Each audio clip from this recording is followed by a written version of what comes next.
ఒక మంచి నిర్ణయం తీసుకోవాలంటే ఒక్కోసారి భయపడతా ఉంటాం. ఎందుకు? స్వతంత్రం లేదు. ఈ నిర్ణయం తీసుకుంటే ఆ మనుషులకి, లేకపోతే అదిగో నా ఫ్రెండ్స్కి, నా కుటుంబ సభ్యులకి, లేకపోతే వీళ్ళకి వాళ్ళకి అనుగుణంగా నేను నిర్ణయం తీసుకోకపోతే నా భవిష్యత్తు ఎలా ఉంటుందో అని భయం. డబ్బు సంపాదనకు అనుకూలంగా, మనుషులకు అనుకూలంగా, లోకానికి అనుకూలంగా నేను నిర్ణయాలు తీసుకోవాలి. నా ఇష్టం వచ్చినట్టు తీసుకోవడానికి లేదు. ఆ విధంగా తీసుకోకపోతే నా భవిష్యత్తు ఏమవుతుందో అని భయం మనలో ఉంటుందా? ఉండదా? ఉంటుంది. ఎందుకుంటుంది? భవిష్యత్తు గురించి నిశ్చయిత లేదు కాబట్టి. నీ భవిష్యత్తు ఎవరో చేతిలో ఉంది అనుకుంటున్నావు కాబట్టి. నీ భవిష్యత్తు డబ్బు చేతిలోనే ఉంది, ఆ డబ్బు ఎవరో చేతిలో ఉంది అనుకుంటున్నావు కాబట్టి. కానీ నిత్య జీవము యేసుక్రీస్తుకి నీ జీవితాన్ని ఇస్తే నీ కొరకు ముందున్నది ఏంటో తెలుసా? నిత్య జీవితం. విశ్వాసులుగా, సంఘ సభ్యులుగా ఉన్నటువంటి వారు ముందు చూస్తే మనకు కనిపించవలసింది నిత్య జీవము. రేపు నెక్స్ట్ ఇయర్ 3 ఏళ్ళ తర్వాత, ఒక 6 నెలల తర్వాత నా పరిస్థితి ఏంటో, నాకు రాబోయేటువంటి శ్రమలేంటో, నాకు రాబోయేటువంటి కష్టాలేంటో, ఛాలెంజెస్ ఏంటో అని ఆలోచించడం కాదు ఒక విశ్వాసం చేయవలసింది. అఫ్కోర్స్ అవి చాలా ప్రజెంట్గా, అవి చాలా దగ్గరగా ఉండేటువంటి ఇబ్బందులు అయి ఉండొచ్చు. కానీ these will pass over time. అది ఎంత భయంకరమైనటువంటి ఇబ్బంది అయినా కాలం గడిచే కొద్దీ అవి గడిచిపోతాయి.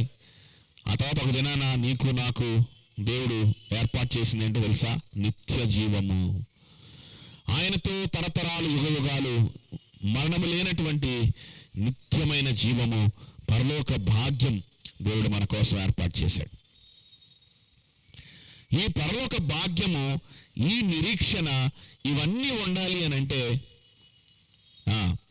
యేసు క్రీస్తు అను శిరస్సు కిందను ఉండాలి. ఏదో యేసుక్రీస్తు దేవుడైనా ఒప్పుకొని నమ్మాను, నేను క్రైస్తవుని అయిపోయాను, క్రైస్తవాలను అయిపోయాను అనుకోవడం కాదు. కానీ యేసుక్రీస్తును శిరస్సు కిందకు నువ్వు రావాలి. రక్షింపబడడం అంటే, క్రైస్తవులుగా మారడం అంటే, సంఘ సభ్యులు అవడం అంటే ఏంటో తెలుసా? క్రీస్తు అను శిరస్సు కిందకు రావడం అని అర్థం. ఇప్పుడు ఈ క్రీస్తు అనే శిరస్సు కిందకు నేను వచ్చానా లేదా ఎలా తెలుస్తుంది? యేసుక్రీస్తు నమ్ము. యేసుక్రీస్తు నీ పాపాలను క్షమించడానికి ఆయన మరణించాడని, సిలువలో మరణించాడని నమ్ము అంటే నమ్మాను, ఓకే పర్వాలేదు అని ఊరికి అట్లా నోటితో నమ్మితే సరిపోదు అంటున్నారు కదా. మరి ఏంటి దాని అర్థం ఏంటి? నోటితో ఊరికి అట్లా చెప్తే సరిపోదా? యేసుక్రీస్తు శిరస్సు కిందకి రావాలా? యేసుక్రీస్తు శిరస్సు కిందకి రావడం ఏంటబ్బా? సరే, నమ్మడం అంటే నేను నమ్మాను అని చెప్పుకోవచ్చు. నమ్మావా యేసు ప్రభువుని అంటే నమ్ముతున్నాను అని చెప్పుకోవచ్చు. ఆయన సిలువలో నీ పాపాల కోసమే మరణించాడని నమ్మావా అంటే నమ్మాను అని చెప్పొచ్చు.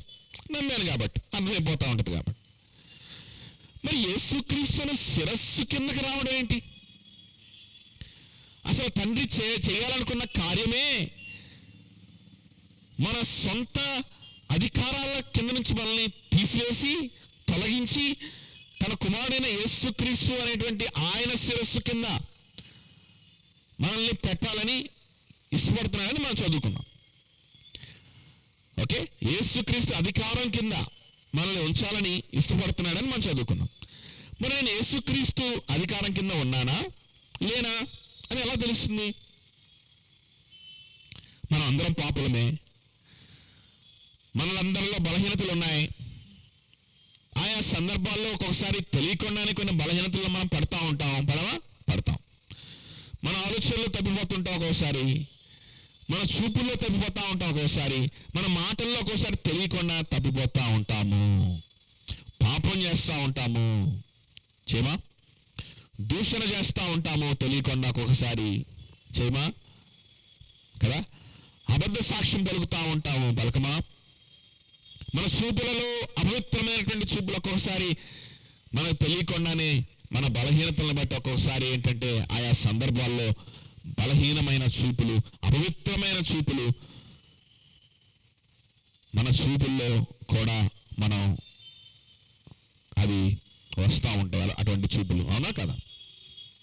మన తలంపులు, మన బలహీనతలు, ప్రేమించలేకపోవడం, ప్రభువుని మర్చిపోవడం, అవిశ్వాసంలోకి వెళ్ళిపోవడం, కొన్ని బలహీనతల్లో మునిగిపోవడం, నిరాశ నిస్పృహల్లోకి వెళ్ళిపోవడం. యేసుక్రీస్తు నీ కోసం వచ్చి నీ కోసం చనిపోయి తన జీవితం అంతా ఇచ్చేసి నిన్ను తన బిడ్డగా మార్చుకోవాలని ఇష్టపడుతున్న తర్వాత కూడా ఎన్నో బలహీనతలను బట్టి మనం కృంగిపోతూ ఉంటాం. ఎన్నో బలహీనతలను బట్టి మనం స్వార్థపూరితమైనటువంటి ఆలోచనలోకి వెళ్ళిపోతూ ఉంటాం. ఎలామా? కొన్ని బలహీనతలు వచ్చినప్పుడు, కొన్ని ఇబ్బందులు వచ్చినప్పుడు, ఒకసారి పేదరికమో లేకపోతే ఒక జబ్బు లేకపోతే ఏదో వచ్చినప్పుడు ప్రేమ లేని పరిస్థితిలోకి వెళ్ళిపోతూ ఉంటాం. వాళ్ళని వెళ్ళి ప్రేమించేదేంటి? నా పరిస్థితి ఎవరు పట్టించుకుంటున్నారు? నా పరిస్థితి ఎవరు తెలుసు? నేను ఎవరు చెప్పుకోవాలి? స్వార్థపూరితమైనటువంటి తలంపులు. ఎవడైనా అన్యాయమైనా నాకు అనవసరం, ఎవరెడిపోయినా నాకు అనవసరం, నా జీవితం ముందు బాగుంది చాలు అనేటువంటి స్వార్థపూరితమైనటువంటి ఆలోచనలు ఎన్నిసార్లు మనం పడిపోతూనే ఉంటాం. మరి బలహీనతల్లో పడతా ఉంటాము, లేస్తూ ఉంటాము కదా. మరి యేసుక్రీస్తు అనే శిరస్సు కిందకి నేను ఎలా వచ్చానో నాకు ఎలా అర్థమవుతుంది? ఆ యేసుక్రీస్తు అనే శిరస్సు కిందకి దేవుడు సమకూర్చుకున్నాడు. రికన్సైల్ అంటే ఒక అధికారం నుంచి ఇంకొక అధికారం కిందకి నన్ను దేవుడు తెచ్చుకున్నాడు. అది ఎలా తెచ్చుకున్నాడంటే యేసుక్రీస్తు రక్తము ద్వారా అనే విషయాన్ని మనం మాట్లాడుకున్నాం. అది నాకు ఎలాగ అర్థమవుతుంది? ఎస్, యేసుక్రీస్తు నా కోసం శిలువలో మరణించడం ద్వారా నన్ను సమకూర్చుకున్నాడు. నన్ను ఇంకా ఏ శిరస్సు కింద కూడా ఉండనివ్వకుండా, ఏ అధికారం కింద కూడా ఉండనివ్వకుండా తన అధికారం కిందకి నన్ను తెచ్చుకుంటున్నాడు అని ఎట్లాగ అర్థమవుతుంది మనకి? సంపూర్ణంగా ఆయన అధికారం కిందే, ఆయన ఇష్ట ప్రకారమే మనం బ్రతికితే అసలు బలహీనతలే ఉండవు కదా మన జీవితంలో.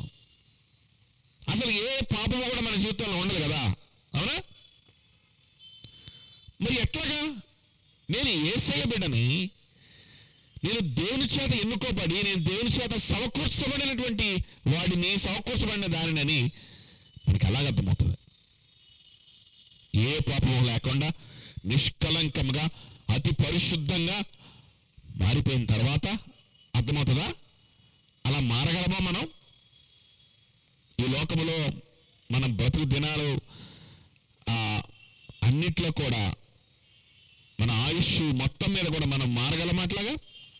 ఏ పాపము లేకుండా, ఏ బలహీనత లేకుండా, ఏ ఒక్క మినిట్లో కూడా, ఏ ఒక్క క్షణంలో కూడా మన బలహీనతలను బట్టి, మనకున్న ఇబ్బందులను బట్టి స్వార్థపూరితంగా ఆలోచించేటువంటి స్థితికి వెళ్ళిపోవడం కానీ, ప్రేమని కోల్పోవడం కానీ, ద్వేషము లేకుండా ఉండడం కానీ మనకు సాధ్యపడుద్దా? ఏదో సమయంలో ఎవరో కొన్ని ద్వేషిస్తాం, ఏదో ఒక సమయంలో మన చుట్టుపక్కల ఉన్న పరిస్థితులు ద్వేషిస్తాం, మనుషులు ద్వేషిస్తుంటాం, ప్రేమ కోల్పోతుంటాం, స్వార్థపూరితంగా ఆలోచిస్తుంటాం. నా శరీరమే నాకు ముఖ్యమని, ఈ శరీరాన్ని సంతోషపెట్టుకోవడమే నాకు ముఖ్యమని ఏదో ఒక సమయంలో ఆలోచిస్తూ ఉంటాం కదా. మరి ఎలా తెలుస్తుంది నువ్వు దేవుని బిడ్డవని, నేను దేవుని బిడ్డనని? ఆలోచన చేయండి, ఎలా తెలుస్తుంది? యూట్యూబ్లో ఏదో వాక్యం, ఎవరో ప్రసంగికుడు వాక్యం చెప్తున్నాడని చెప్పి వాక్యం ఇయర్ ఫోన్స్ పెట్టుకొని విని ఏదో పులకరింత చెందినంత మాత్రాన సరిపోద్దా? అంతకంటే గొప్పగా ప్రసంగం చేసేవాళ్ళు ఇంకా చాలా మంది ఉన్నారు. రాజకీయ నాయకులు అంతకంటే గొప్పగా ప్రసంగం చేసేవాళ్ళు సినీ నటులు ఉన్నారు. అంతకంటే బ్రహ్మాండంగా ప్రసంగం చేసే వాళ్ళు ఎంతోమంది సమాజ సంస్కర్తలు అని చెప్పబోయేటువంటి కొంతమంది ఉన్నారు.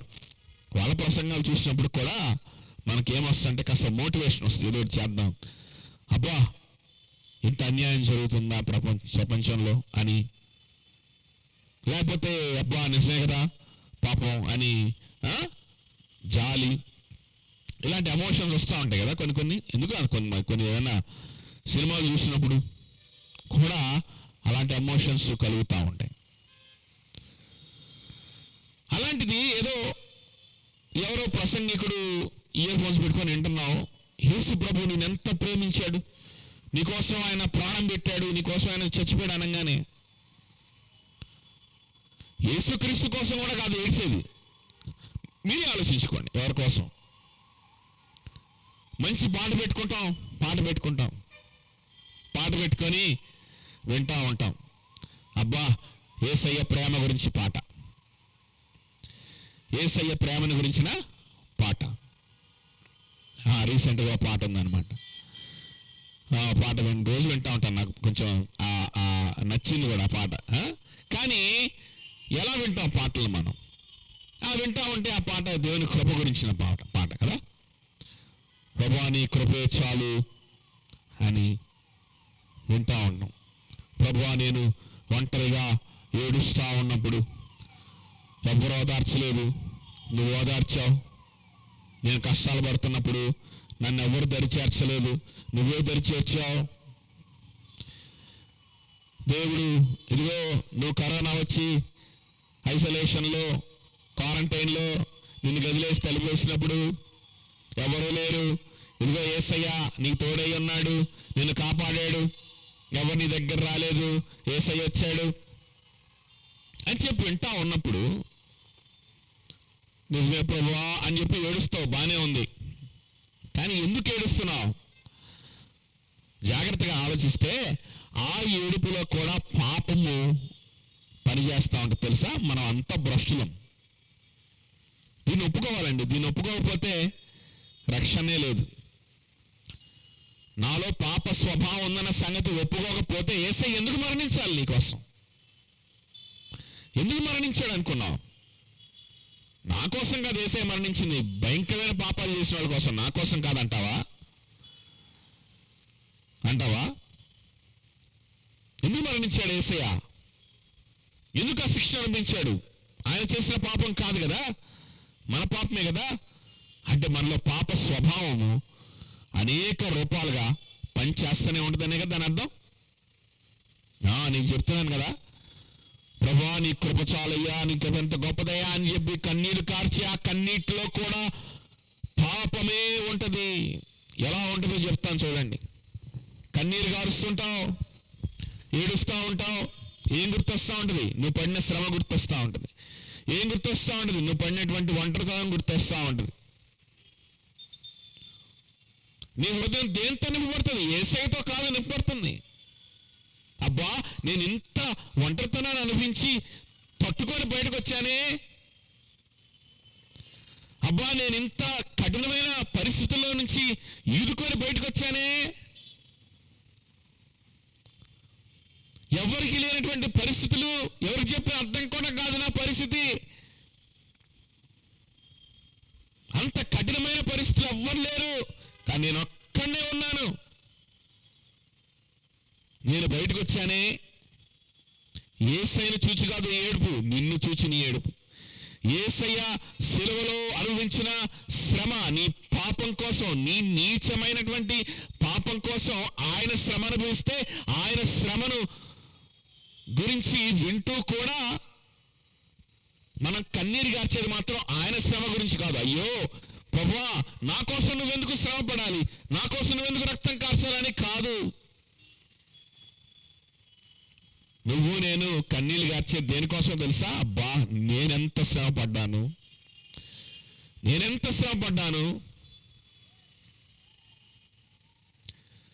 నిజమే ప్రభువా ఈ శ్రమ నుంచి బయటకు తీసుకొచ్చావు అని చెప్పి మన హృదయంలో దేవుడు ఎవరు అని అంటే నేనే. మనమే మన దేవుళ్ళుగా మనల్ని మనమే పూజించుకుంటుంటాం. మన మెమరీస్ని మనమే పూజించుకుంటా ఉంటాం. మన స్ట్రెంగ్త్ని మనమే పూజించుకుంటా ఉంటాం. ఎంత బలంగా నేను బయటకు వచ్చాను, ఎంత బలంగా పోరాడాను, ఎదిరించాను. అందుకనే చెప్తున్నాను, యేసయ్య గురించిన పాట పాడుతూ కూడా వచ్చేటువంటి కన్నీళ్లు, ఆ కన్నీళ్లలో కూడా పాపం అది మన దుస్థితి. అది మన దుస్థితి. యేసయ్య కాదు అక్కడ ఉంది. ప్రభువా నన్ను ఆదరించావు. నా పరిస్థితుల్లో ఉన్నటువంటి అనేక మంది తట్టుకోలేక, నా పరిస్థితిలో ఉన్న అనేక మంది నిస్పృహలోకి వెళ్తున్నారు. ఎందుకు ఈ బ్రతుకు అనిపించేటువంటి పరిస్థితుల్లోకి వెళ్తున్నారు, అటువంటి ఆలోచనలోకి వెళ్తున్నారు, చనిపోతే బాగుండనే ఆలోచనలోకి వెళ్తున్నారు. నా పరిస్థితిలో ఉన్నవారు కొంచెం ఇబ్బందులు కూడా తట్టుకోనే పరిస్థితి లేక, నాకెందుకు రావాలని సెల్ఫ్ పిటీలోకి వెళ్ళిపోయి చుట్టుపక్కల ఉన్న వాళ్ళని శపిస్తూ, చుట్టుపక్కల ఉన్న వాళ్ళ మీద నింద మోపుతూ, సమాజం మీద, పరిస్థితుల మీద నింద మోపుతూ, ద్వేషంతో, క్రోధముతో, అయ్యో నేను అన్యాయం చేయబడుతున్నానేటువంటి విక్టిమిజం తోటి నింపబడి దుఃఖములో, నిరాశలో, నిస్పృహలో, ఎవరిని మనస్ఫూర్తిగా ప్రేమించలేక, ఎవరితో కూడా మనస్ఫూర్తిగా మాట్లాడలేక, ఎవరితో మనస్ఫూర్తిగా సహవాసం చేయలేక, ఎవరికి మనస్ఫూర్తిగా తోడై ఉండలేక ఉంటుంటే, నాకైతే ప్రభువా అటువంటి ఆలోచన రానివ్వలేదు నువ్వు. నాకైతే ప్రభువా నా జీవితం వ్యర్థమైపోయిందనే ఆలోచన నువ్వు రానివ్వలేదు. నాకైతే ప్రభువా నేను శ్రమ పడుతూ కూడా ఇతరులను ప్రేమించే గుణం ఇచ్చావు. నేను శ్రమలో ఉన్నప్పుడు కూడా ఇతరులను ఘనపరిచేటువంటి మనసునిస్తున్నావు. ఈ శ్రమలో కూడా ప్రభువా నాకు నిరీక్షణ ఉంది, నాకు పరలోక రాజ్యం ఉంది, నాకు నువ్వున్నావు అనేటువంటి భాగ్యం, ఆ సంతోషాన్ని ఇచ్చావు ప్రభువా. నేను ఏ పాటి దాన్ని, నేను ఏ పాటి వాడను, నాకు నువ్వు తోడై ఉండడానికి నేనే పాటి దాన్నని నువ్వు కన్నీరు గారుస్తున్నావా? ఆలోచించేయండి. ఒంటరిగా నా బాధలో నేను ఉన్నప్పుడు నేను ఇంకా నిరాశలోకి మునిగిపోయి సెల్ఫ్ పిటీలోకి మునిగిపోయి నా జీవితాన్ని నేను చక్కబెట్టుకుంటే చాలరా బాబు, ఇక ఎవరు వచ్చి నాకొద్దు, నా బతుకేందో ఎట్టగైపోయింది, నేను ఎప్పుడు బాగుపడాలి, నేను ఎప్పుడు డబ్బులు సంపాదించాలి, నేను ఎప్పుడు నా పరిస్థితి ఎప్పుడు బాగుపడుద్దని చెప్పి దేవునికి ఇంకా దూరం అయిపోయి, జీవపు డమ్మములోకి, గర్వములోకి మునిగిపోయి, శరీరాశ నేత్రాశలోకి మునిగిపోయి, ఎవరి గురించి ఆలోచించలేక, సహవాసం చేయలేక, ఇలాంటి పరిస్థితుల్లోకి అనేక మంది వెళ్తుంటే, నేనైతే అలాంటి పరిస్థితి నాకు దరిచేరనివ్వలేదు ప్రభువా. నీ మీద ఆధారపడుతూ మనసు ప్రశాంతంగా ఉండదు అలాంటి పరిస్థితిలో. కానీ మనసు ప్రశాంతంగా లేకపోయినా సరే నా బ్రతుకు మీద ఆసక్తి మాత్రం నేను కోల్పోలేదు. ఎందుకంటే నా బ్రతుకు నీ చేతిలో ఉంది. నా శిరస్సు ఎవరు? యేసయ్యా. ఇంతమంది చదువుకున్నట్లు నన్ను నువ్వు సమకూర్చుకున్నావు. లోకానుసారమైన అధికారముల కింద నుండి నన్ను వేరు చేసి నీ అధికారం కిందకి నన్ను చేర్చుకున్నావు కదా. నువ్వు నా జీవితంలో జోక్యం చేసుకునేవాడిగా ఉన్నావు కదా. నాకు ఇబ్బంది అనిపించిన, ఇరుకు అనిపించిన నా జీవితాన్ని గురించినటువంటి ఇంట్రెస్ట్ నేను కోల్పోను. లోకస్తుల్లాగా నేను ఆలోచించను, ప్రేమను కోల్పోను, పరిశుద్ధతను కోల్పోను, జీపు డమ్మములోకి నేను వెళ్ళలేదు. ప్రభు ఎంత గొప్ప కృపయ్యా, నన్ను ఈ విధంగా నడిపిస్తున్నావు. లేకపోతే నేను ఎప్పుడో తప్పిపోయేదాన్ని కదయ్యా, ఎప్పుడో తప్పేవాడిని కదయ్యా అని చెప్పి ఇలా చేస్తున్నావు అని అంటే అది నీ కృప, నీ సిలువలో చేసినటువంటి గొప్ప ప్రేమ అని కన్నీరు కార్చావా ఎప్పుడన్నా?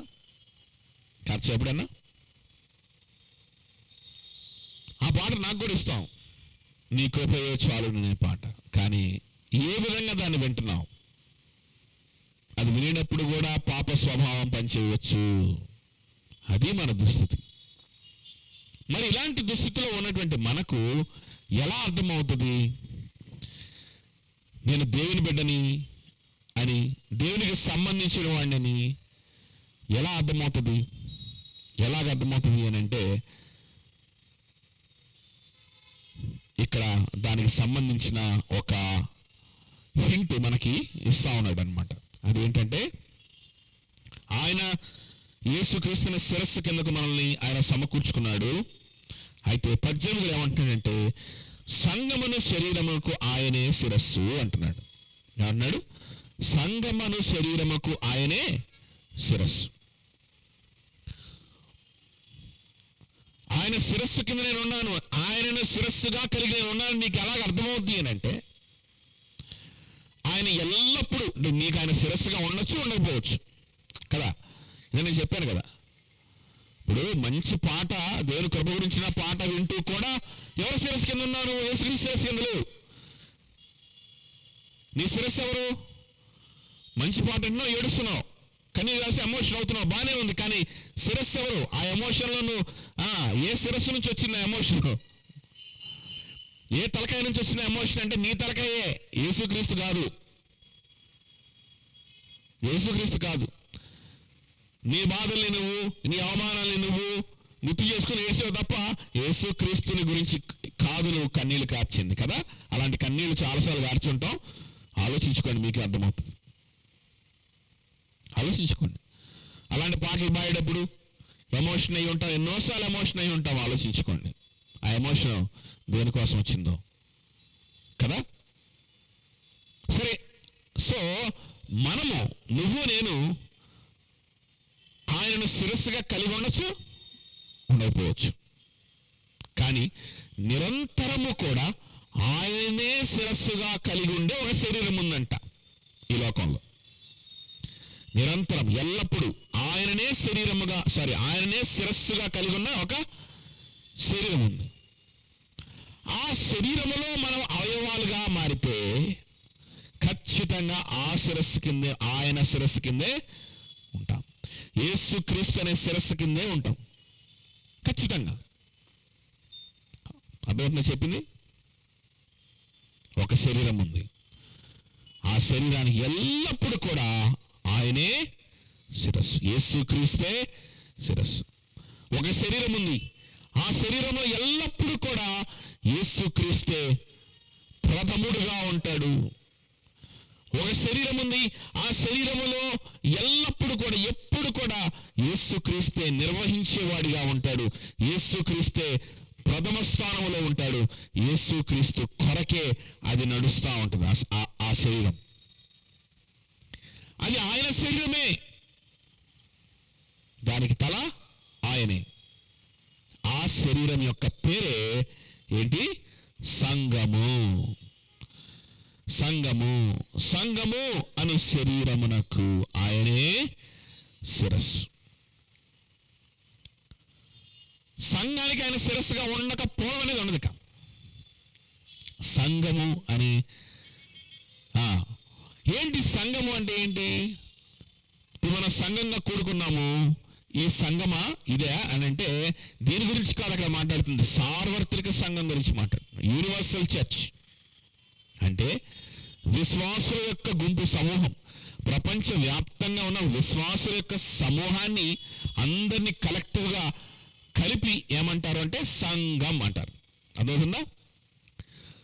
సో ప్రపంచవ్యాప్తంగా ఉన్నటువంటి యేసుక్రీస్తుని అంగీకరించి, రాజుగా అంగీకరించి యేసుక్రీస్తుని విశ్వసించినటువంటి విశ్వాసులందరూ కూడా, వీరందరినీ కలిపి సంఘము. వీరందరూ కూడా ఒక శరీరములాగా ఉంటారు. ఆ శరీరం ఎవరిదో కాదు, అది యేసుక్రీస్తుదే. దానికి శిరస్సు ఎల్లప్పుడూ కూడా యేసుక్రీస్తు. సరే, బాగానే ఉంది. మరి ఈ శరీరంలో నేను అవయవంగా ఉన్నానా లేదా నాకు ఎలా తెలుస్తుంది? శరీరం ఉందన్నారు, బాగానే ఉంది. ఆ శరీరంలోకి వెళ్ళి జాయిన్ అవుదామంటేనా? మీ వీధి చివరో లేకపోతే ఇదిగో ఇలాంటి ఒక గుంపు గానో కూడుకున్నటువంటి ఒక సంఘం, ఇదిగో పలానా సంఘం బోర్డు పెట్టుకొని ఉంటారు కదా. మా దగ్గర 1000 మంది ఉంటారు, మా దగ్గర 3000 మంది ఉంటారు, మా దగ్గర 10,000 మంది ఉంటారు అని చెప్పి బోర్డు పెట్టుకొని ఉంటారు కదా. యూట్యూబ్లో ఇట్లా అడ్వర్టైజ్మెంట్ ఇస్తూ ఉంటారు కదా. బోర్డు సంఘాలు ఉన్నాయి కదా. మరి ఆ సంఘమా వెళ్ళిపోయి ఆ సంఘంలో ఎక్కడో చోట ఆఖరిలో కుర్చీ వేసుకొని లేకపోతే చాప వేసుకొని దులుపుకొని కూర్చుంటే అయిపోద్దా అంటే అవ్వదు అంటున్నారు. సంఘం అంటే సార్వత్రిక సంఘం అంటున్నారు. అంటే ప్రపంచ వ్యాప్తంగా ఉన్నటువంటి క్రైస్తవుల యొక్క గుంపుని అది ఒక శరీరంగా ఉంది అంటున్నారు. దాంట్లో ఎలా అవయవంగా ఉండాలి నేను? దాంట్లో అవయవంగా ఉన్నాను నాకు ఎలా అర్థమవుతుంది అని అంటే, ఒక స్థానిక సంఘంలో నువ్వు సభ్యుడిగా ఉన్నప్పుడు ఆ సార్వత్రిక సంఘములో అవయవంగా ఉండడానికి స్థానిక సంఘంలో సభ్యత్వం తీసుకోవాలి. అర్థమవుతుందా? సో ఒక చర్చికి ఎందుకు వెళ్ళాలి? ఒక చర్చికి ఎందుకు వెళ్ళాలి అని అంటే, సార్వత్రిక సంఘములో సభ్యులుగా ఉండడానికి కోసం వెళ్ళాలి. సార్వత్రిక సంఘంలో సభ్యుడిగా ఎలాగుంటావు అని అంటే, ఎలాగుంటావు? స్థానిక సంఘంలో సభ్యుడిగా ఉంటేనే సార్వత్రిక సంఘంలో నీకు సభ్యత్వం వస్తుంది. యూనివర్సల్ చర్చ్లో నీకు సభ్యత్వం వస్తుంది. అంటే సంఘము అనేటువంటిది ఒకటి ఉంది. అది యేసయ్య యొక్క శరీరము. యేసయ్య ఎప్పుడు దానికి హెడ్గా ఉంటాడంట. అలా యేసయ్య మాత్రమే హెడ్గా ఉండేటువంటి గుంపు ఎక్కడుందని వెతుక్కోవడం నీ బాధ్యత. యేసయ్య మాత్రమే శిరస్సుగా, యేసయ్య మాత్రమే శిరస్సుగా ఉండేటువంటి గుంపు, అది సార్వత్రిక సంఘం. ఆ సార్వత్రిక సంఘంలో అనేటువంటి ఆ పెద్ద గుంపులో నుంచి ఒక చిన్న గుంపు మన గుంటూరులో ఎక్కడో చోట ఉంటారు కదా, ఆ పెద్ద గుంపులో ఉన్నటువంటి ఒక చిన్న గుంపు. అలాంటి గుంపు ఎక్కడుందో నువ్వు వెతుక్కోవడం నీ బాధ్యత. సో చర్చికి ఎందుకు వెళ్తావు అని అంటే, చర్చికి వెళ్తే దేవుని బిడ్డ అవ్వవు. చర్చికి వెళ్ళి కూర్చుంటే రక్షింపబడవు, పాపం క్షమించబడదు. చర్చికి వెళ్ళి కూర్చున్నంత మాత్రాన నీ పాపాలు పోవు. చర్చికి వెళ్ళి కూర్చున్నంత మాత్రాన అక్కడ ఉండే మ్యూజిక్, అక్కడ ఉన్నటువంటి ఆరాధన, అక్కడ ఉండే ఓ చెల్లి నీ హృదయంలో అంటే దుఃఖము దేవుడు చూస్తున్నాడు అనగానే ఒక పులకరింత. చెప్పాను కదా ఇందాక, ఆ పులకరింత ఎందుకు వస్తుందో? పాపాన్ని బట్టి, ప్యూర్ 100% పాపం, 100% స్వార్థం. స్వార్థం అది భక్తి కాదు, గుర్తుపెట్టుకో. నువ్వు ఆలోచించు, ఇంగిత జ్ఞానంతో ఆలోచించు. ఆ మాట పాస్టే చెప్పాల్సిన అవసరంలా. నీ ఫ్రెండే భుజం మీద చేసి, అబ్బా ఎంత బాధల్లో ఉన్నావమ్మా, నువ్వు ఎంత గొప్పదానివమ్మా, ఇన్ని బాధల్లోంచి ఈదుకొని బయటకు వస్తున్నావు అంటే గబుక్కున 2 బొట్లు కారితే కారవా? మరి మైకులో మ్యూజిక్ వేసి పాట పాడి మధ్యలో చెప్తేనేమో అది భక్తి. ఎట్లాగవుద్ది అది? అదే భక్తి కాదు, గుర్తుపెట్టుకోండి. ఒకవేళ నేను దేవునితో సమయం గడుపుతున్నాను అనుకొని, నేను ఆరాధన చేస్తున్నాను అనుకొని ఒకవేళ ఆ విధంగా కూర్చొని బాధలన్నీ జ్ఞాపకం చేసుకొని ఓ అని ఏడుస్తా, పాటలు పాడుకుంటా ఏడుస్తా, భలే కన్నీటి ప్రార్థన చేశానని ఫీల్ అవుతున్నారేమో. అది కన్నీటి ప్రార్థన కాదు, ఆ కన్నీరు భక్తి కాదు. నీ పాపమంతా అలాగా ఏర్లై పారింది. అది నీ బలహీనత, నీలో ఉన్న నిరాశ, నిస్పృహ, నీలో ఉన్నటువంటి జీవపు డంబము, నీలో ఉన్న గర్వము, నేనేంటి ఈ పరిస్థితిలో ఉండవేంటి, నేనేంటి ఇట్లా ఉండవేంటి, నేను ఇంకా గొప్ప ఉండాలి కదా అనేటువంటి నీ జీవపు డంబము, నీ గర్వము అక్కడ ఉప్పొంగి పొర్లింది తప్ప నీ భక్తి కాదు ఉప్పొంగి పొర్లింది అనే సంగతి మర్చిపోకూడదు. కామన్ సెన్స్ ఆలోచించండి. స్వార్థమే కదా అది. మళ్ళీ అనుకుంటాం, మనం భక్తి అనుకుంటాం కాదు.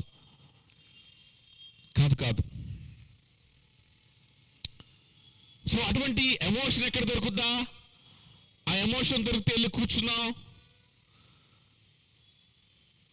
అప్పుడు నేను భక్తి పొర్లిందని నేను ఫీల్ అవుదాం, నన్ను నేను మోసం చేసుకుందాం.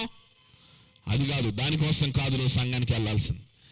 నువ్వు సంఘానికి ఎప్పుడు ఎందుకు వెళ్ళాలి అని అంటే, దేవుడు నన్ను తన అధికారంలోకి పిలుచుకోవాలనుకుంటున్నాడు. లోకస్తులు, నా స్నేహితులు, నా బంధువులు, వీరందరూ ఏవేవో అధికారాల కింద ఉన్నారు. ఒకడు డబ్బు అనే అధికారం కింద, ఒకడు ధనాశ అనే అధికారం కింద, ఒకడు జీవపు డంబము అనే అధికారం కింద. నన్ను చూసి అందరూ సలాం కొట్టాలి, నన్ను చూసి గొప్పగా చూడాలి, నేను మంచి స్థాయిలో ఉండాలి, నేను ఎప్పుడు కూడా నలుగురికి ఏదో చెప్పే స్థితిలో ఉండాలి. దానికోసం చదువుతూ ఉంటారు, దానికోసమే ఆలోచిస్తుంటారు, దానికోసం ప్రయాసపడుతుంటారు. దీన్నే జీవపు డంబము అన్నారు బైబిల్లో. సో జీవపు డంబం అనేటువంటి, గర్వం అనేటువంటి శిరస్సు కింద లోకస్తులు ఉంటారు. కొంతమంది ధనాశ కింద ఉంటుంటారు, కొంతమంది శరీరాశ కింద ఉంటుంటారు, కొంతమంది మనుషుల కబంధ హస్తాల్లో ఉంటుంటారు. శరీరాశ ఎక్కువైపోయి ఒక మనిషి చేతిలో కీలుబొమ్మ అయిపోయి ఆ మనిషిని విగ్రహంగా పెట్టుకొని ఆ మనిషికి దగ్గరగా ఉండడానికి, ఆ మనిషితో కలిసి బ్రతకడానికి, ఆ మనిషితో మాట్లాడుతూ ఉండడానికి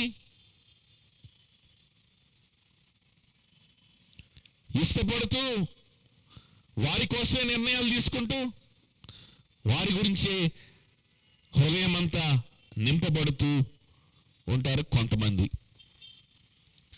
ఈ విధంగా లోకస్తులు ఉన్నప్పుడు అటువంటి శిరస్సులో నుంచి, అటువంటి అధికారాల్లో నుంచి దేవుడు నన్ను బయటికి లాక్కున్నాడు. అందుకోసమే యేసయ్య నా కోసం శిలువలో మరణించాడు. అదిగో వాళ్ళందరూ ఉంటున్నారే ఆ అధికారాల కింద, వాళ్ళు ఏ అధికారాల కింద అయితే ఉంటున్నారో ఆ అధికారాల కింద నేను ఉండకూడదు. నా అధికారి ఒక్క యేసయ్యే అయి ఉండాలి. నేను ఎవ్వరి హస్తాల కింద ఉండకూడదు, నా యేసయ్య కిందే నేను ఉండాలి. ఆయనే నాకు రాజ్యం ఇచ్చేవాడు, ఆయనే నాకు భవిష్యత్తునిచ్చేవాడు. నేను వేరుపడి ఆ లోకంలో నుంచి వేరైపోయి నేను యేసయ్య అనే శిరస్సు కింద నేను ఉండాలి అని నీకు కోరిక కలిగినప్పుడు దేవుడు నీ పట్ల కోపం చూపిస్తున్నట్టు లెక్క. ఆ కోరికని బట్టి, ఆ ఆకర్షణని బట్టి నువ్వేం చేస్తావు అనంటే నిరంతరము యేసయ్య ఏ శరీరానికైతే శిరస్సుగా ఉన్నాడో ఆ శరీరం పేరేంటంటే ఇక్కడ మనం చదువుకున్నాం కదా ఇందాక, ఆ శరీరం పేరేంటండి? సంఘము అనే శరీరానికి నిరంతరము యేసయ్య శిరస్సుగా ఉంటాడని మాట్లాడుకున్నాం. ఆ శరీరంలో ఉండాలబ్బా అనిపించదు? ఆ శిరస్సు కింద ఉండడానికే కదా దేవుడు నన్ను బయటికి లాక్కున్నాడు ప్రపంచంలో నుంచి, లోకంలో నుంచి. అప్పుడు ఇదేదో సంఘం అనే శరీరం ఉంది. ఈ సంఘం అనే శరీరానికి నిరంతరం ఆయనే శిరస్సుగా ఉంటాడు. కాబట్టి ఆ శరీరంలో నేను భాగంగా ఉండాలి, ఒక అవయవంగా ఉండాలని అనిపించదా? న్యాచురల్గా, సహజంగా అనిపిస్తుంది. ఎవరినైతే దేవుడు ఇదిగో ఇలా తిరిగి సమకూర్చుకుంటున్నాడో వారికి ఈ ఆకర్షణ కలిగి తీరుతుంది. అప్పుడు వాళ్ళు ఆ సార్వత్రిక సంఘం అనే శిరస్సులో భాగంగా, అవయవంగా నేను ఎలా ఉండాలి అని ఆలోచించినప్పుడు మనకు అర్థమయ్యేది ఏంటి అని అంటే, ఆ సార్వత్రిక సంఘములో ఉన్నటువంటి అవయవాలు, ఆ సార్వత్రిక సంఘంలో ఉన్నటువంటి మనుషులు, సభ్యులు నిజంగా యేసు క్రీస్తు అనే శిరస్సు కింద ఉన్నటువంటి వారు ఎక్కడ కూడుకుంటున్నారో గమనించుకొని అక్కడికి వెళ్ళి వాళ్ళతో కలిసి మనం ఉంటాం. అది ఆ సార్వత్రిక సంఘంలో అవయవంగా ఉండడం అంటే. ఇప్పుడు చెప్పండి, చర్చికి ఎందుకు వెళ్తాం? యేసయ్యనే శిరస్సుగా కలిగి ఉండడానికి వెళ్తాం. అర్థమవుతుందా? ఓ చర్చికి మీరు వెళ్ళారనుకోండి, అక్కడ యేసయ్య గురించి ఏమీ చెప్పట్లేదు, యేసయ్య యొక్క గొప్పతనం మీకు చూపించట్లేదు. యేసయ్య గురించి తక్కువ, పాస్టర్ గారి గురించి ఎక్కువ. పాస్టర్ గారు లేకపోతే ఆ సంఘము, ఆ మినిస్ట్రీ ద్వారా జరిగేటువంటి ఎక్కువ విషయాల గురించి ఎక్కువ, యేసయ్య గురించి చాలా తక్కువ. లేకపోతే మోటివేషన్, నువ్వు ఎలా బాగా చదువుకోవాలి, ఎట్లా నువ్వు పైకి రావాలి, నీ బాధలు ఎలా మర్చిపోవచ్చు, నువ్వు సైకలాజికల్గా ఎలాగ నువ్వు సంతోషంగా ఉండొచ్చు, ఎలా సక్సెస్ఫుల్గా నువ్వు బ్రతకొచ్చు, ఇటువంటి మోటివేషన్లు ఎక్కువ, యేసయ్య గురించి తక్కువ ఉందనుకోండి. అలాంటి గుంపులో చేరితే మీరు సంఘంలో చేరినట్ట చెప్పండి? కాదు కదా. అలాంటి గుంపులో చేరితే యేసయ్య అనే తల కింద మీరు రారు కదా. ఎవరు తల కిందకు వస్తారు? పాస్టర్ గారు, ఆయన ఇచ్చే మోటివేషన్లు, ఆయన పాడే పాటలు, ఆయన ఇచ్చే మ్యూజిక్, దీనికి దాసోహం అయిపోయి ఉంటారు. ఆ ఎమోషన్కి, ఆ మోటివేషన్కి దాసోహం అయిపోయి. సో మన తల ఎవరు? పాస్టర్, యేసుక్రీస్తు కాదు. అలాంటి పరిస్థితిలో మీరుంటే, మనం సంఘములో సభ్యులుగా ఉన్నట్టా? కాదు కదా. ఎందుకు కాదంటున్నాను అని అంటే, సంఘానికి ఎప్పుడు కూడా ఎవరు శిరస్సుగా ఉంటారంట? ఎల్లప్పుడు కూడా యేసు, ఆయనే శిరస్సుగా ఉంటాడు అని ఇక్కడ రాయబడి ఉంది. ఆయనే శిరస్సుగా ఉంటాడని రాయబడి ఉంది. కాబట్టి సంఘానికి మనం వెళ్ళేది ఎందుకు అని అంటే, యేసయ్యను మాత్రమే శిరస్సుగా కలిగి ఉండడం కోసం, ఆయనను మాత్రమే శిరస్సుగా కలిగి ఉండడం కోసం. ఆయన కోసం మనం ఏం చేయాలో మనకు అర్థమవుతా ఉంటుంది. సంఘము, నిజమైన సంఘములో ఆయన మన హృదయంలో నింపబడుతూ ఉంటాడు. ఒక్క వచనం మనం చదువుకొని మనం ముగించుకున్నాము. నెక్స్ట్ వీక్ కంటిన్యూ చేసుకున్నాం. కేవలం ఇంట్రొడక్షన్లో మాత్రమే ఉన్నాను.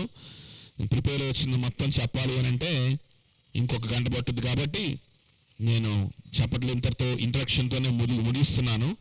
ఈరోజు చెప్పాల్సిన దానికి ఇంట్రొడక్షన్తోనే ముగిస్తున్నాను. నెక్స్ట్ వీక్ మనం కంటిన్యూ చేసుకుందాం. ఒక్క వచనం మాత్రం చదువుకొని మనం ముందుకెళ్దాం. చూడండి, ఎఫెసీ రాసిన పత్రిక 1వ అధ్యాయం 22 నుంచి 24 దాకా. ఎఫెసీలకు రాసిన పత్రిక 1వ అధ్యాయం మరియు సమస్తమును ఆయన పాదముల క్రింద ఉంచి సమస్తము పైన ఆయనను సంఘమునకు శిరస్సుగా నియమించెను. సమస్తమునకు పైన ఆయనను సంఘమునకు శిరస్సుగా నియమించెను. ఆ సంఘము ఆయన శరీరము. సమస్తమును పూర్తిగా నింపుచున్న వాని సంపూర్ణతయై ఉన్నది. సమస్తమును నింపుచున్న వాని సంపూర్ణతయై ఉన్నది అంటున్నాడు ఇక్కడ. సంఘం అంట సమస్తమును నింపేటువంటి వాని యొక్క సంపూర్ణత. ఆయన సృష్టికర్త, ఆయన నిర్వహించే దేవుడు, ఆయన జోక్యం చేసుకునే దేవుడు అనేటువంటి విషయం మనం లాస్ట్ వీక్ మాట్లాడుకున్నాం. ఆ సంగతి సంపూర్ణంగా మనకు కళ్ళ కట్టినట్లుగా ఎక్కడ కనిపిస్తుంది? ఈ విషయాలన్నిటినీ మనము హృదయపూర్వకంగా అంగీకరించి వీటికి తగినట్లుగా ఎక్కడ బ్రతకగలుగుతాం అంటే సంఘములో బ్రతకగలుగుతాం. ఆయన నింపబడి ఉంటాడంట. సంఘంలో ఎలా ఉంటాడు? ఆయన నింపబడి ఉంటాడు. నీ హృదయంలో యేసుక్రీస్తు నింపబడి ఉండాలని నీకు ఆశ ఉందా? నీ ఫ్రెండ్కి అయితే వాడి హృదయంలో ఏం నింపుకున్నాడు? డబ్బు గురించి నింపుకొని ఉన్నాడు. మీ ఫ్రెండ్ అయితే వాడి హృదయంలో అదో పలానా అమ్మాయి గురించి అబ్బాయి గురించి నింపుకొని ఉన్నాడు. మీ ఫ్రెండ్ అయితే వాడి హృదయంలో ఇదిగో పలానా వస్తువులు కొనుక్కోవాలి, పలానా ఇలా జీవించాలి, అలాగ ఉండాలి అనేటువంటి ఆలోచనలతోటి, ప్రణాళికలతోటి నింపబడి ఉన్నాడు. ఇటువంటి ఆలోచనలతో మీ ఫ్రెండ్స్, మీ బంధువులందరూ నింపబడి ఉంటే, నిన్ను నీ కోసం యేసుక్రీస్తు మరణించి తిరిగి లేచి నీ పాపానికి రావాల్సిన శిక్ష అంతా ఆయన భరించి ఆయన శరీరంలో తండ్రి సమకూర్చుకున్నాడా? నిన్ను సమకూర్చుకోవడం అంటే ఏంటి? నీ ఫ్రెండ్ ఏ తలకాయ కింద అయితే ఉన్నారో, నీ ఫ్రెండ్ ఏ అధికారాల కింద అయితే ఉన్నాడో, దేంతో అయితే వాడి హృదయాన్ని నింపుకుంటున్నాడో అవి కాకుండా యేసుక్రీస్తుతో నింపుతాడా నీ హృదయాన్ని? అదే కదా అనుకున్నాం. ఈ విధంగా తండ్రి అయినటువంటి దేవుడు నిన్ను రక్షించుకుంటున్నాడా? దీనికోసమే యేసుక్రీస్తు శిలువలో నీ కోసం మరణించాడా? తన సొత్తుగా, తన ప్రజలుగా, తన వ్యక్తిగా నిన్ను మార్చుకోవాలని. నాకైతే ఈ మాటలు చెప్తుంటే ఎంత సంతోషం అనిపిస్తుందో, ఎంత ధైర్యం అనిపిస్తుందో. నా భయాలు, నా యొక్క చింతలన్నీ కూడా పోతున్నాయి అనమాట ఈ క్షణంలో. నేను చెప్తున్నాను నిజంగా. ఎందుకంటే దేవుడు చేస్తున్నాడు నా జీవితంలో ఈ పని.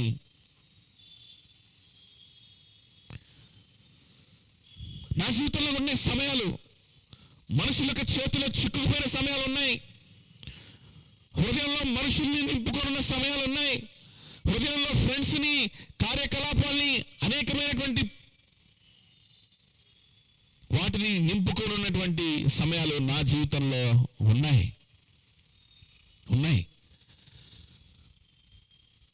అవి నింపబడి ఉన్నప్పుడు, కొన్ని విషయాలు సాధిస్తూ ఉన్నప్పుడు, సంపాదిస్తూ ఉన్నప్పుడు, సమకూర్చుకుంటూ ఉన్నప్పుడు క్షణికమైన ఆనందాన్ని అనుభవించాను నేను. కానీ అవేవి కూడా నిజమైనటువంటి సంతోషాన్ని, సమాధానాన్ని, భవిష్యత్తు గురించినటువంటి నిశ్చయతను నాకు ఇవ్వలేదు. ఈరోజు మరణించిన నా ప్రభు దగ్గరికి నేను వెళ్తాను, నాకు గొప్ప భవిష్యత్తు ఉంది, మరణం ఏదో వచ్చినా సరే నా భవిష్యత్తుని ఏది కూడా ఆపలేదు అనే నిరీక్షణ ఉందా? నాకు లేదు ఆ సమయంలో. కానీ ఈరోజు ఉంది. ఎందుకో తెలుసా? Just because God wanted me to come out of the headship of the world. లోకం యొక్క అధికారం కింద నుంచి నన్ను బయటికి తెచ్చుకున్నాడు. తన అధికారంలో మాత్రమే ఉంచుకున్నాడు. లోకంలో ఉండేవాళ్ళు, నా స్నేహితులు అనేవాళ్ళు, అనబడేవాళ్ళు, వాళ్ళ దృష్టిలో ఏదైతే సక్సెస్, వాళ్ళ దృష్టిలో ఏదైతే మంచి జీవితమో, సమృద్ధి అనే జీవితమో, అవన్నీ, ఆ వస్తువులు, ఆ డబ్బు, ఆ డిగ్రీలో, లేకపోతే అవన్నీ నాకు ఈరోజు లేకపోవచ్చు. వాటిలో అంతకంతకు నేను అభివృద్ధి అవుతూ ముందుకు వెళ్ళకపోవచ్చు. కానీ వారికి లేనటువంటిది నా జీవితంలో ఉంటుంది. యేసయ్య యొక్క అధికారం. ఆయన అధికారంలో నేను ఉండగా నా భవిష్యత్తు ఆయన చేతిలో ఉంది. నాకు నిత్య జీవం ఉన్నది. నాకు పాప క్షమాపణ ఉన్నది.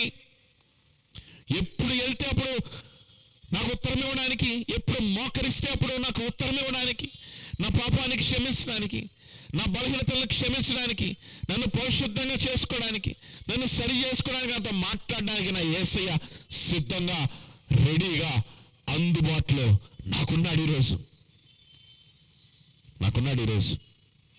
ఆ రోజున నా హృదయంలో డబ్బున్న రోజున, నా హృదయంలో మనుషుల యొక్క మెప్పు, దానికోసం ఏదైనా చెయ్యాలి అనే ఆలోచనలు ఉన్న రోజున దేవునితో సమయం గడపడం అంటే చాలా దూరంగా కనిపించేది. నాకు చాలా దూరంగా కనిపించేది. ప్రార్థన చేసుకొని దేవుని దగ్గర నుంచి సహాయం పొందుకోవాలి. అది సాధ్యపడుద్దా? ఎప్పుడు సాధ్యపడుద్దో? అబ్బా వచ్చే నెల కోటాలు ఉన్నాయంట ఆ చర్చిలో, అబ్బా వచ్చే నెల ఎట్లా కొట్లా ఆ కోటాలకు వెళ్దాం, అప్పుడు ఏమన్నా దేవుడు మాట్లాడతాడేమో. అబ్బా వాళ్ళు ఎవరో ఏదో పెడుతున్నారంటే అక్కడికి వెళ్దాం, యూత్ మీటింగ్ పెడుతున్నారంటే అక్కడ ఏదన్నా దేవుడు మాట్లాడతాడేమో.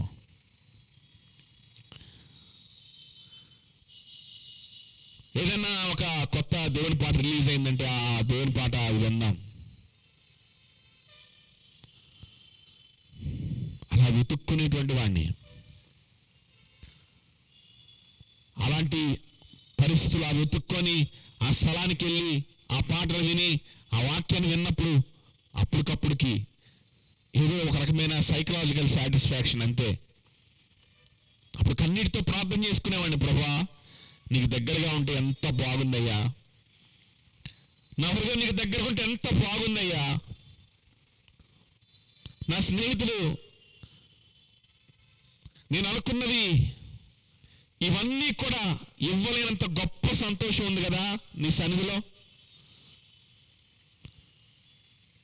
నాకు మెప్పు లేకపోవచ్చు, డబ్బు లేకపోవచ్చు, స్నేహితులందరూ నా వెనకాల వీళ్ళందరూ నన్ను విడిచిపెట్టి పోయినా కూడా ఈ సంతోషం ముందు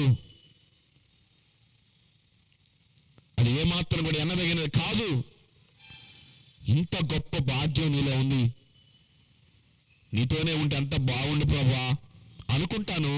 మళ్ళా మరుసటి రోజు అదే పాప కోపము, అదే బలహీనతలు, మళ్ళీ అదే దూరం. ఆ మరుసటి రోజు మళ్ళీ అలానే దూరంగా కనిపిస్తూ ఉంటాడు ప్రభు, దూరంగా కనిపిస్తూ ఉంటాడు. కానీ ఈరోజు యేసయ్యకి నా జీవితాన్ని ఇచ్చిన తర్వాత, ఆయన కోసం బ్రతకాలని నిర్ణయించుకున్న తర్వాత, నా హృదయంలో ఉన్నది జీవపు డంబము, నా హృదయంలో ఉన్నది విగ్రహము, నా హృదయంలో ఉన్నది సెల్ఫిటీ, నా హృదయంలో ఉన్నది పాపమని అర్థం చేసుకొని అంగీకరించి ఆయన ఎదుట సాగిలపడి, ప్రభువా బ్రతికితే నీ కోసం బ్రతుకుతా, నీకు దూరం అవ్వనయ్యా అని నిర్ణయించుకొని ఆ సార్వత్రిక సంఘంలో నేను ఉండాలి. నిన్నే శిరస్సు కలిగి ఉండాలి. నిన్నే శిరస్సు కలిగి ఉండాలంటే నీతోనే నా హృదయాన్ని నింపుకోవాలి. నీతోనే నా హృదయాన్ని నింపుకోవాలంటే ఎల్లప్పుడూ నువ్వు వ్యాపించేటువంటి, నువ్వు నింపేటువంటి ఒక స్థలం ఉంది, నువ్వు నింపేటువంటి ఒక గుంపు ఉంది. ఆ గుంపు పేరేంటి? సంఘం. ఆ సంఘంలో నేను ఉండాలి. ఆ సంఘాన్ని నేను దూరం అవడానికి వీల్లేదు. ఆ సంఘమే నా జీవితం అయిపోవాలి అని ఎప్పుడైతే నిర్ణయం తీసుకున్నానో, అటువంటి గుంపులో ఒక సభ్యుడిగా ఉన్న ఎప్పుడైతే ప్రారంభించానో, అప్పుడు నుండి అండి నిజమైన ఆత్మీయం అప్పుడు ప్రారంభమైంది. ఏదో నేను బాప్తిజం తీసుకున్నప్పుడు, నేను రక్షింపడ్డాను నాకు నేను అనుకున్నప్పుడు కాదు. నిజమైన ఆత్మీయత అప్పుడు ప్రారంభమైంది.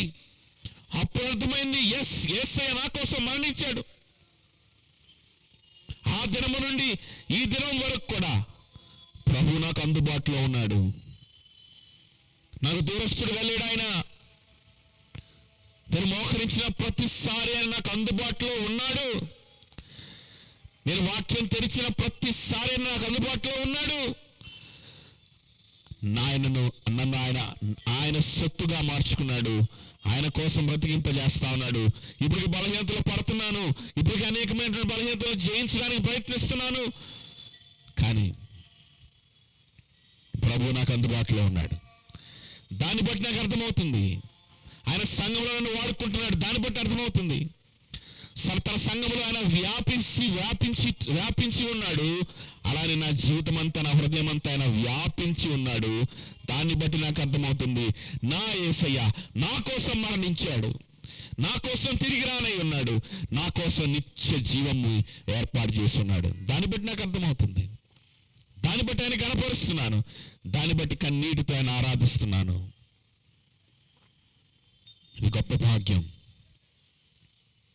అది సార్వత్రిక సంఘం అంటే, అది సంఘం అంటే. ఆయన శిరస్సు అయి ఉండి ఆయన వ్యాపిస్తూ ఉంటాడంట సంఘంలో. ఆయన హీ ఫిల్స్ ఇట్ ఆల్ అనే మాట అక్కడ రాయబడింది. ఆయన వ్యాపిస్తూ ఉంటాడు. మళ్ళీ దీని గురించి ఇంకొన్ని మాటలు వచ్చే వారం మనం నేర్చుకుందాం. ఈ సంఘంలో దేవుడు మనల్ని ఎలా నడిపిస్తాడు అనేటువంటి విషయాన్ని, ఇంకొన్ని విషయాలు మనం నెక్స్ట్ వీక్ మాట్లాడుకుందాం. కాబట్టి అంతవరకు మీరు ధ్యానిస్తూ ఉండండి చెప్పిన విషయాల్ని. సార్వత్రిక సంఘంలో నువ్వు సభ్యురాలుగా ఉన్నావా, సభ్యుడిగా ఉన్నావా? ఇదే నీ ఆత్మీయ జీవితానికి పరీక్ష. ఇదే నీ ఆత్మీయ జీవితానికి నీ రుజువు చేసేటువంటి విషయం. ఆలోచించు. ప్రభుకు నీ జీవితాన్ని నువ్వు స్థానిక సంఘంలో బాధ్యత కలిగిన సభ్యుడిగా, సభ్యురాలుగా ముందుకెళ్ళు. ప్రార్థన చేసుకుందాం.